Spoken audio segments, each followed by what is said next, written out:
नमस्कार, हमारे digital platform में आपका स्वागत है। नजर डालते हैं हिमाचल प्रदेश की आज की 10 बड़ी और अहम खबरों पर। जहां पहाड़ों पर बर्फ ने जिंदगी की रफ्तार धीमी की है, तो सियासत में मनरेगा को लेकर टकराव तेज हो गया है। मौसम से लेकर आंदोलन और बड़े बयानों तक हर अपडेट जानेंगे, तो चलिए शुरू करते हैं। सबसे पहले बात मनाली शिमला में भारी बर्फबारी के जनजीवन पर असर की करेंगे। मनाली में लगातार हो रही भारी बर्फबारी और कड़ाके की ठंड से हालात मुश्किल बने हुए हैं। स्थानीय लोगों के साथ साथ पर्यटकों को भी भारी परेशानी का सामना करना पड़ रहा है। कई जगह सड़कों पर फिसल बढ़ गई है, जिससे आवाजाही बाधित हुई है। वहीं कुल्लू और लाहौल स्पीति में PWD की टीमें लगातार सड़कों को बहाल करने में जुटी है। शिमला की नावर वैली में भी पूरी तरह बर्फ की सफेद चादर से वो वैली ढकी नजर आ रही है। तो वहीं बर्फ से जूझते पहाड़ों के बीच अब बात उस सियासी मुद्दे की करेंगे जिसका जो असर है वो गांव-गांव तक पहुंच रहा है। सिरमौर जिला मुख्यालय नाहन में मनरेगा योजना में किए गए बदलावों को लेकर कांग्रेस कार्यकर्ता धरने पर बैठ गए। ये धरना प्रदेश स्तरीय आह्वान के तहत आयोजित किया गया है। इस दौरान उद्योग मंत्री हर्षवर्धन चौहान और विधायक अजय सोलंकी भी प्रदर्शन में शामिल रहे। कांग्रेस ने केंद्र सरकार पर योजना को कमजोर करने का आरोप लगाया। धरने के दौरान नेताओं के तीखे बयान भी सामने आए। मनरेगा जो स्कीम थी उसमें गांव के पंचायत के लोगों को अधिकार था कि वो अपनी स्कीम को तय कर सकते हैं, क्या उनकी प्राथमिकता होगी और कितने लोगों को किस प्रकार से जो है उसमें वो एंगेज कर सकते थे। अब ये सारी की सारी पावर जो है केंद्र सरकार ने अपने हाथ में ले ली है। अब पंचायत में किस तरह का विकास होगा, कौन सी स्कीम होगी, कौन सी चालू होगी, कौन सी उठेगी, ये क्या केंद्र सरकार तय करेगा।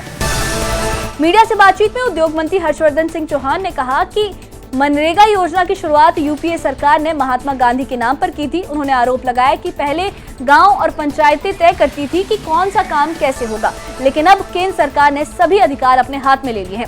कांग्रेस देश भर में इन बदलावों का विरोध कर रही है। नाहन के बाद यही विरोध प्रदर्शन शिमला तक भी पहुंचा। शिमला में कांग्रेस प्रभारी रजनी पाटिल ने कहा कि मनरेगा पूर्व प्रधानमंत्री मनमोहन सिंह और सोनिया गांधी का सपना था, जिसका मकसद गरीब को रोजगार देना था। उन्होंने आरोप लगाया कि योजना से महात्मा गांधी का नाम हटाना गलत सोच को दिखाता है। साथ ही केंद्र सरकार से किए गए वादों को पूरा करने की मांग भी की। कांग्रेस प्रभारी के बाद मुख्यमंत्री का बयान भी चर्चा में रहा। हम एक आंदोलन करेंगे। लास्ट के जो संसद का सत्र हुआ जिसमें उन्होंने मनरेगा खत्म कर दिया गया। जो मनरेगा हमारी सोनिया जी का और मनमोहन सिंह जी का एक सपना था, इसमें हर एक के गरीब को काम, जो भी मांगता है उसको काम मिलेगा, ऐसे उन्होंने आश्वासन दिया था और उसमें उनको मिल रहा था। जैसे कि अभी कहा गया है उसमें से ये खत्म हो रहा है। नाम भी गांधी जी का भी ने काम कर दिया है। इसलिए आज का संयुक्त हमारा बहुत जो 2 घंटे का जो हमारा अनशन है यहाँ पे लग रहा है, वो गांधी जी के आचार संहिता पे है कि जिन्होंने हमेशा सत्य के लिए, आज़ादी की लड़ाई लड़ी। हम गांव की तरफ जाओ ये नारा दिया, चलो गांव की ओर, ये गांधी जी का नारा था। हम गांव से फिर उल्टे जा रहे हैं। मुख्यमंत्री सुखविंदर सिंह सुक्खू ने कहा कि केंद्र सरकार ने सिर्फ मनरेगा का नाम नहीं बदला, बल्कि पंचायतों के अधिकार और घर द्वार रोजगार की सोच को भी खत्म कर दिया है। उन्होंने कहा कि कोरोना काल में इसी योजना से लोगों को रोजगार मिला था। सेवायात शुल्क को लेकर सीएम ने केंद्रीय मंत्री पीयूष गोयल से बातचीत की जानकारी भी दी। शिमला के रिज मैदान में राष्ट्रपिता महात्मा गांधी की प्रतिमा के सामने मनरेगा कानून में बदलाव के विरोध में कांग्रेस का उपवास शुरू हुआ। इस उपवास में मुख्यमंत्री, उप मुख्यमंत्री, मंत्री और विधायक, कांग्रेस प्रभारी रजनी पाटिल और पार्टी के कई वरिष्ठ नेता मौजूद रहे। कांग्रेस ने दोपहर 1 बजे तक उपवास करने का ऐलान किया।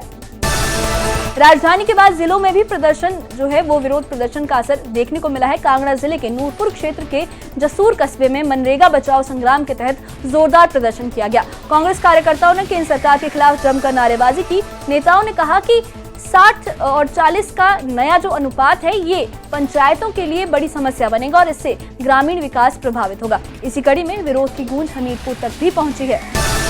हमीरपुर में कांग्रेस कार्यकर्ताओं ने शहर में मनरेगा बचाओ रैली निकाली है।